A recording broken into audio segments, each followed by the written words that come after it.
Hello, everybody. In this lesson, we are going to start to learn derivative or differentiation, which is one of the most important topics in calculus. Before defining the derivative, let's remember a previous knowledge. I hope you remember what it is. The average rate of change of a function f over an interval ab. Okay, let's remember that. The average rate of change of a function f can be calculated by this ratio, change in y divided by change in x, and change in y was y sub 2 minus y sub 1 divided by x sub 2 minus x sub 1, or if this is a kind of interval AB, then we can find the same ratio as f of b minus f of a divided by b minus a. So that's also the same average rate of change of a function. Now, as an illustration, let us pick 2 points on this graph. For example, let us pick that one. Let's say that this is A, and that one is, let's say, B here. So f of A is somewhere here, and f of B is here. Okay, so, and what is that? So if we calculate these values here, what do we have? Okay, f of B is approximately 2000, and f of A is 1000, and B is 24, and A is 14, and then it becomes 1000 divided by 10, which is 100. So average rate of change of this function over the interval 14 and 24 is 100. And what does it mean actually? We can also understand this as the slope of the function, slope of the secant line, slope of the secant line passing through these 2 points. So if we want to find the slope of this secant line here, we're going to remember that we are going to draw a right triangle, which is rise over run, and rise here is the change in y. So it is 2000 minus 1000, and change in x, which is run, it is 24 divided by 14.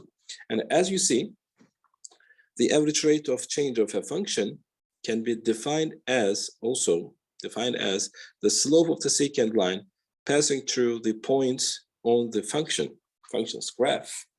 Okay, so after remembering this concept, let's solve an example about average rate of change. Now, in the example here, we want to find the average rate of change of the function f over the interval 2, 4. Let's do it. Okay, then we have to calculate f of 4 minus f of 2 divided by 4 minus 2. Okay, let's first calculate f of 4 and f of 2 somewhere here. F of 2 is 2 times 4 squared minus 3 times 4 plus 5. For 16, then it is 32 minus 12 plus 5, which gives you 25. And similarly, f of 2 is 2 times 2 squared minus 3 times 2 plus 5. That's equal to 8 minus 6 plus 5, which is 7. Okay, then the average rate of change will be f of 4, 25, minus f of 2, 7, divided by 2. So 18 over 2, which is 9, is the average rate of change of this function over the interval 2, 4. And now let's continue with the relationship relationship between physics. And when I ask you, how do you calculate the average velocity of a moving object? How do you define it? What is the average velocity of a moving object? Okay, again, let me remind you, the average velocity of a moving object is displacement over time. So let's x denotes the position of the moving object, and x2 is the terminal position, and x1 is the initial position, and the time lapse, the distance between these two times is t2 minus t1. Okay, so that gives you the average velocity of a moving object. So if you remember the average rate of change of a function, it is really very close to each other. Okay, now by keeping in mind this definition, how can you find the instantaneous velocity of a moving object here? So that's our question. How can you find the instantaneous velocity of a moving object? Okay, we will later respond this question, but let's continue with another example here. Okay, suppose that a car's position is modeled by the following function: p of t equals -1/6 t cubed plus 15 halves t squared, where t is the time for the first 45 minutes. Find the average velocities between the following time intervals. Okay, 20th and 30th minutes. Okay, let's do this. If we apply the average rate of change formula, we're going to calculate this ratio, p of 35 minus p of 20, all divided by 35 minus 20. Okay, let us use a calculator to find these values. Okay, so what is it? Okay, let's start. -1/6 times, but let's first put a bracket here. 35 cubed, okay, plus 15/2 times 35 squared, and then minus -1/6 of times 20 cubed, oops, 20 cubed, okay, plus 15/2 times t squared, and now t value is 20, so we have to write here 20 squared. Okay, and this is the value here, 375, and the denominator is 15, so we need to divide this value by 15, and we get the answer as 25. Okay, so as you see, the rate of change, the average rate of change of this function over this interval is 25. And to continue with the following intervals, now I'm going to switch my screen to continue with a GeoGebra application here. Let me show you. Okay, and now we will continue with this one here. And as you see, this is the last screen. The h value is 15, so the distance here is 15 units. That means actually the rise here is 375 and run is 15, and now the ratio is 25.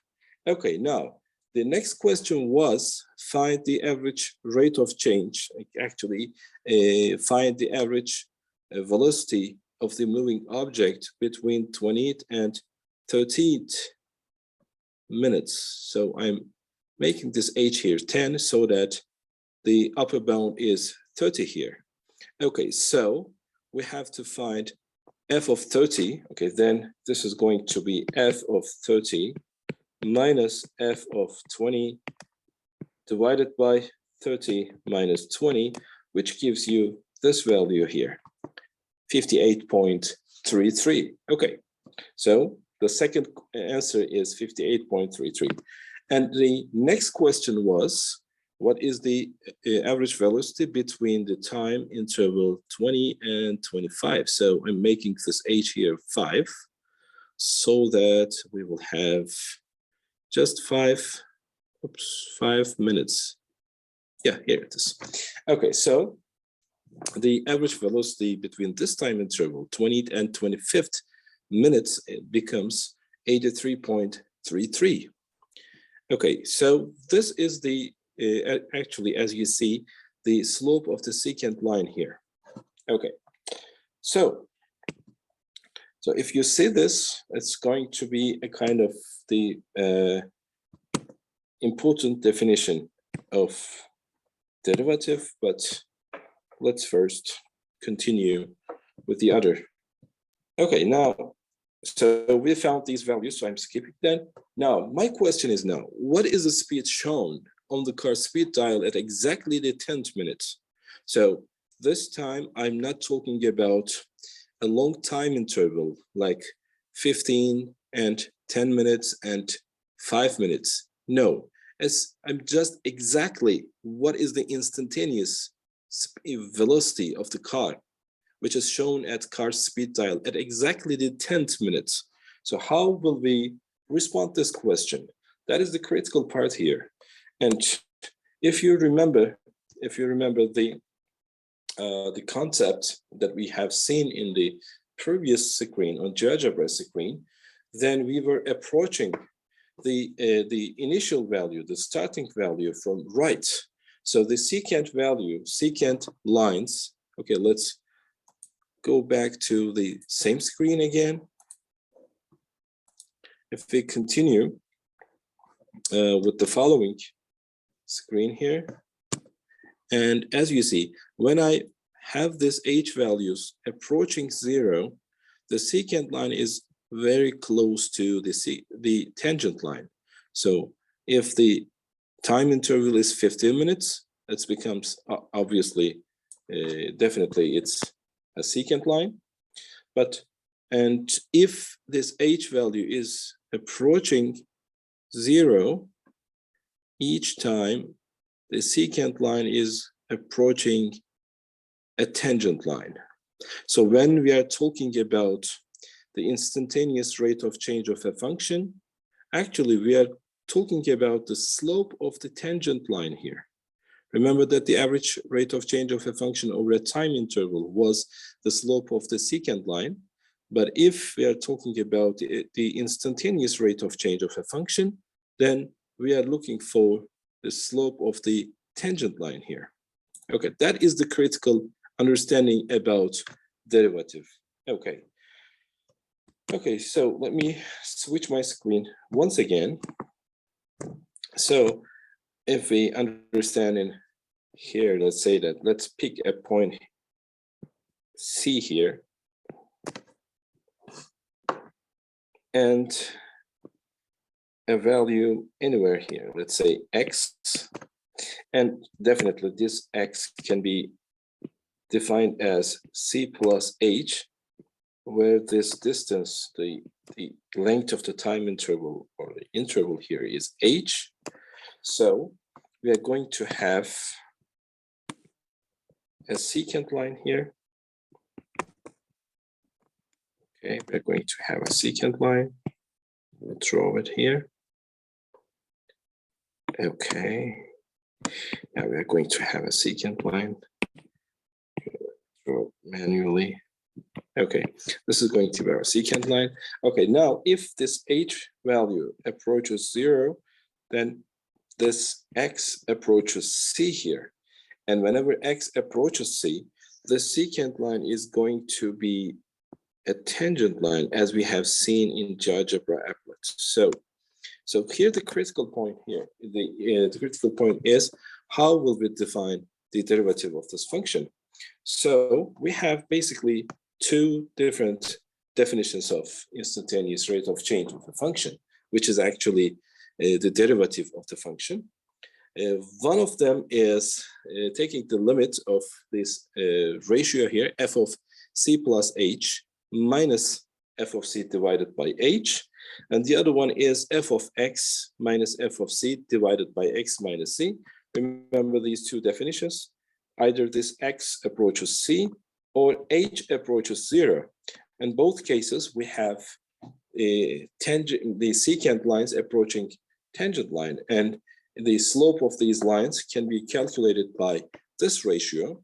And when we take limits of these ratios as h or x approaches c or h approaches 0, we get the instantaneous rate of change. So instantaneous rate of change can be defined in this two different ways. And as a result, we define the instantaneous rate of change of a function as the derivative of a function at point C. So basically, derivative can be defined as the instantaneous rate of change of a function. Okay, then let us solve two examples, and then we can finish our first lesson today. Now find the instantaneous rate of change of the following function at specified points by hand and check your result using the provided GeoGebra applet. Okay, in this section now, we don't need to check using the provided GeoGebra applet, but let's find manually. Let's find it by hand. Okay, so we will find the instantaneous rate of change of f of x, 3x minus 5 at x equals 3. Okay, so we can write limit as x approaches 3, f of x minus f of 3 divided by x minus 3. Let's find this limit. Okay, f of x is 3x minus 5. And f of 3 is 3 times 3, 9. 9 minus 5 is 4, so it's minus 4 divided by x minus 3. Okay, and as the last step, we can write it as 3 times x, 3x minus 9 divided by x minus 3. This is limit x approaches 3. Okay, 3 is a common factor. Okay, these two factors eliminate each other, so we have 3. So the instantaneous rate of change, or the derivative of the function 3x minus 5 at x equals 3 is 3. And as you remember, we defined the instantaneous rate of change, or the derivative, by also in another way. Let's apply the other formula here. It was limit of f of 3 plus h minus f of 3 divided by h as h approaches 0. Let's find this limit here. Okay, f of 3 plus h is 3 times 3, 9 plus 3h minus 5. And f of 3 is 4 and divided by h. Okay, so that's going to be the limit of, okay, 9 plus 3h minus 9, that becomes 3h divided by h, and then h, we can simplify h because we know that h is never equals 0. It just approaches 0, so it can never be 0. Then it is equal to 3. As you see, in both different ways, we find the same the instantaneous rate of change or the derivative of the function f. Let's do one more example and then we can finish now. Okay, let's do just one of them. So I hope you understand the two different ways, but in this question, we can apply just one of them.